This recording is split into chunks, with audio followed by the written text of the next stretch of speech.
Hi, Cancer. Welcome back to the Astrology 33 channel. This is your April 2021 Bridging the Gap love reading. Thank you to those of you who liked, viewed, shared, subscribed, and donated to the channel. I appreciate all of that.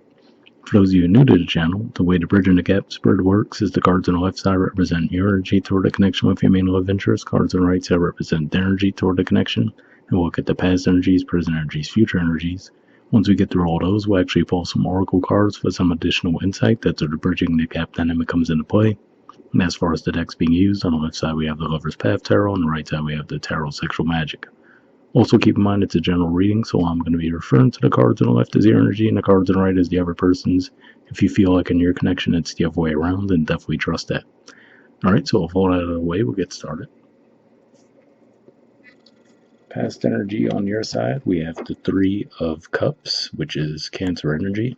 So it could definitely be on you on this side. And we have Justice, which is Libra energy. So this could just be saying, as far as you might have really saw the potential to go to distance with this person, because with the Justice energy, which is Libra energy, and that's your fourth house, I feel like this is kind of saying, you might have celebrated the fact that you connected with this person, might have already been seeing the potential, to move in together, things along those lines. For some of you, it might have actually been the case where maybe you guys did agree to move in together, but for a lot of you, I feel more like it's saying that that's the image that you might have seen for the connection down the line. Alright, past position on their side, we have the Sun, and we have the Queen of Pentacles, which is actually Capricorn energy, which is your opposite sign. So really the first thing that comes to mind with these two cards to me is saying that, this person might have had a bit more of a light and playful energy that they were taking toward the connection. And, they might have saw you as coming across as a bit high maintenance with, the desire to move in together and everything, So I feel like it was just more of you guys were probably moving at different paces. So they had a different perspective on the connection.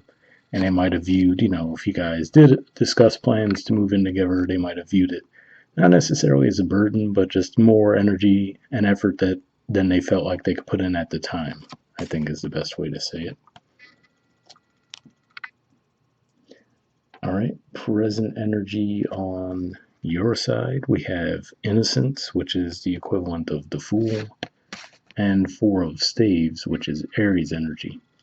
So, we saw the 4th house energy in the past, now we see the 10th house energy. So really, with these two cards together, I feel like it's almost a continuation of that same energy that I was talking about, where, you just seem to have this idealized vision for the connection, and this could represent possibly wanting to see it lead to a marriage. And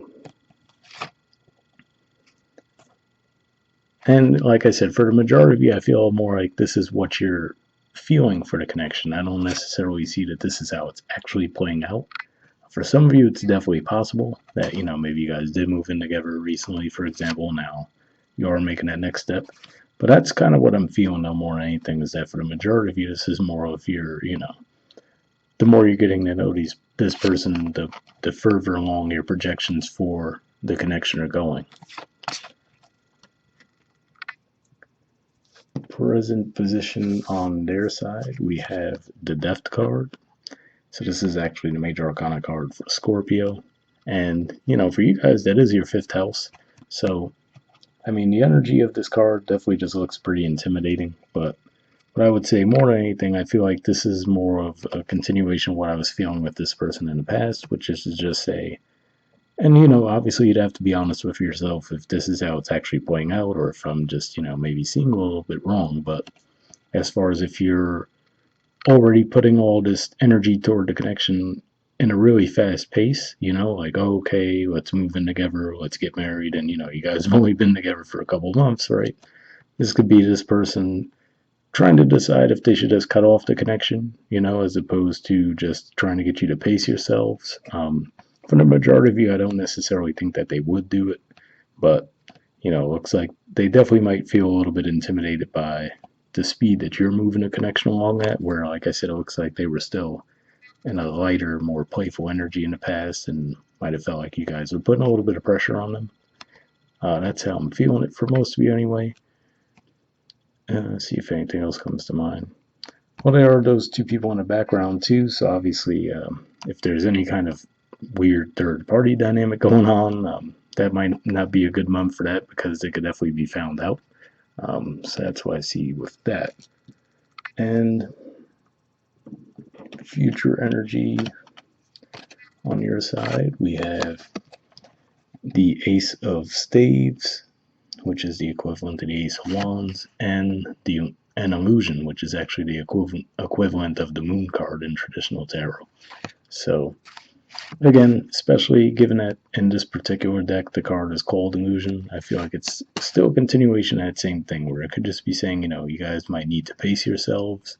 And with that Ace of Staves, I feel like it's saying, okay, it's not to say that it won't go there eventually, but it could just be saying, that you need to see the situation a bit more clearly and, try to be a bit more grounded.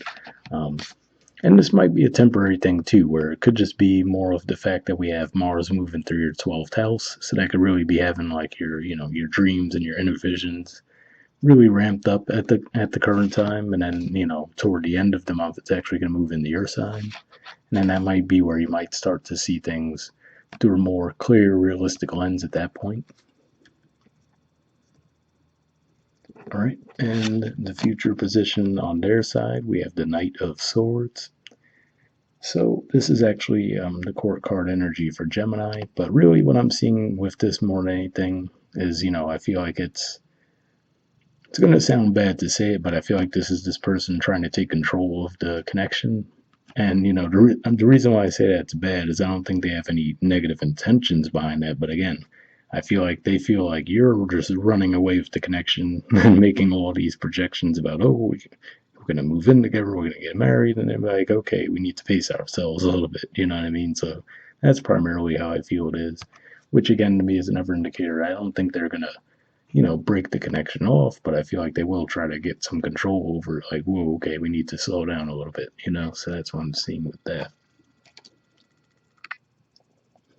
All right, bottom of the deck on your side, we have Awakening. So this is the equivalent of the Sun card. And that's what I'm feeling too. Like I said, I feel like for most of you, this is probably just more of a temporary thing. And I feel like this is saying that, with the Awakening energy, I feel like you guys will kind of snap out of it and start to see things from a more realistic standpoint, And interestingly enough, beneath that, we have the Two of Cups, which is actually more Cancer energy, but also, with me, this Two of Cups always sticks out in this deck because we see one of the cups is knocked over. Looks like there was a storm going on in the background. So, it could just be saying that it might have gotten off to a bumpy start because you were already starting to see all these long-term things taking place within the connection. But I feel like it's saying that you will actually snap out of that and things should be fine once we get to that point. Bottom of the deck on their side, we have the Nine of Swords. So this is actually Gemini energy here too. And, this usually represents an energy of anxiety a little bit, being stuck in your head. And if we think about that old superstition with black cats, right, it could just be saying that. So it could be a mixture where you're a little bit ahead of yourselves, and then this person might be overly cautious because they might feel like they have bad luck in relationships. So it really could just be as simple as that, where you guys are just moving at two different speeds. You're totally all in, and interestingly enough, we do see the Four of Wands beneath that on their side. So I feel like this is saying that the interest is definitely mutual, but I just feel like if you move a little too fast, it might freak this person out. So there's something to keep in mind there. All right, and next we'll move on to the Oracle cards, see if we get anything there. So first we'll check the Aqua Moonlight deck. I did pre-shuffle this deck before we started recording. And what I'm going to be looking for here is just some jumpers. So first I'll be looking for unspoken messages from you to them, then from them to you. But if I shuffle for a while without anything coming up, I'll just move on to the next Oracle deck. But occasionally we get extra messages here, so we'll see if we get anything.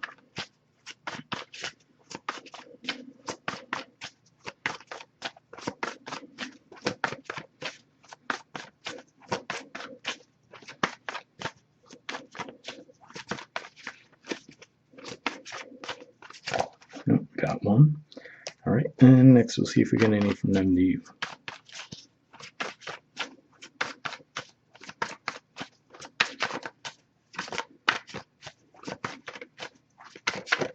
Okay, got one there too.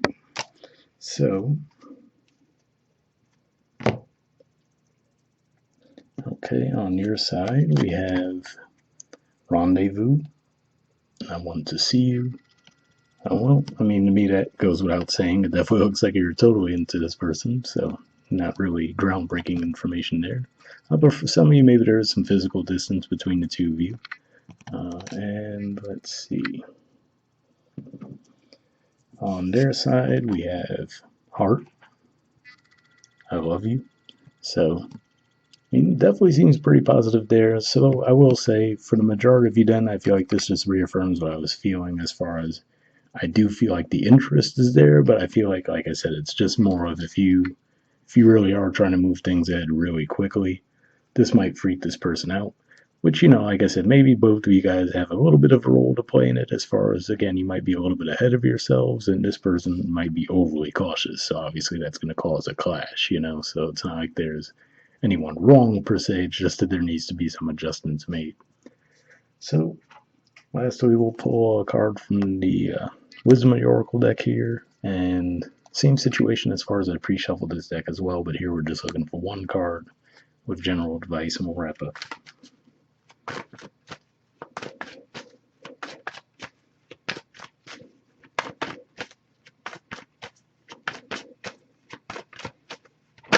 Okay, there we go. You guys got Deep Knowing. There's the artwork, and the number is 43. Alright, so let's see what it says. It says intuition, listening to the oracle within, empathy, hypersensitivity. The oracle's message. Intuition is the faculty that allows you to enter into a dialogue with Source, the consciousness that you are a part of but cannot see with the naked eye.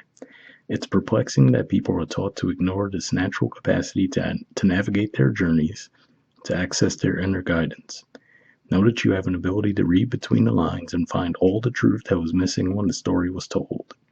This deep knowing allows you to open a door to wisdom far greater than what is available in the limitations of human experience. You're given information that may make no sense whatsoever to the logical mind or five senses, but which is 100% correct and true. The trick is to listen and then to act accordingly. You're now invited into this sacred dialogue of deep knowing, so tune in and trust your vibes, they will be right. Ask and you will receive answers from unusual sources. So, pretty positive message there.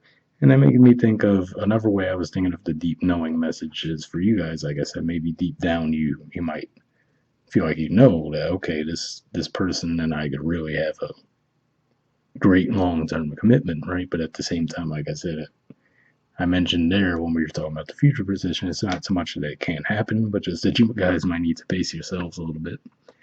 But hopefully that message resonated. The relationship message says there are occasions when you just know, deep in your heart and soul, that a person is going to play a meaningful role in your life. Someone crosses your path and suddenly, out of the blue, you're connected at a level impossible to describe. That feeling marks a moment in time etched indelibly onto your soul. Someone has entered your life who will be instrumental in your journey, so pay attention. Two hearts are calling to each other to begin an alchemical process. This is also a sign that your intuition about the person you care about is correct. Trust your heart to lead you now. Magic is about to happen. So, yeah, again, pretty much just reiterated what I mentioned before. So, yeah, like I said, it definitely looks like this does have the potential in this connection. But again, like I said, I can't state enough. If you're getting a little bit ahead of yourselves, just try to pace yourselves a little bit, understanding that, that this person just might be a little more skeptical around love than you guys, but it looks like the love and interest is there on their side as well. You just might have to be a bit more patient with them. All right, so hopefully it resonated with you guys. We'll wrap up there, and I'll see you all next month. All right, bye.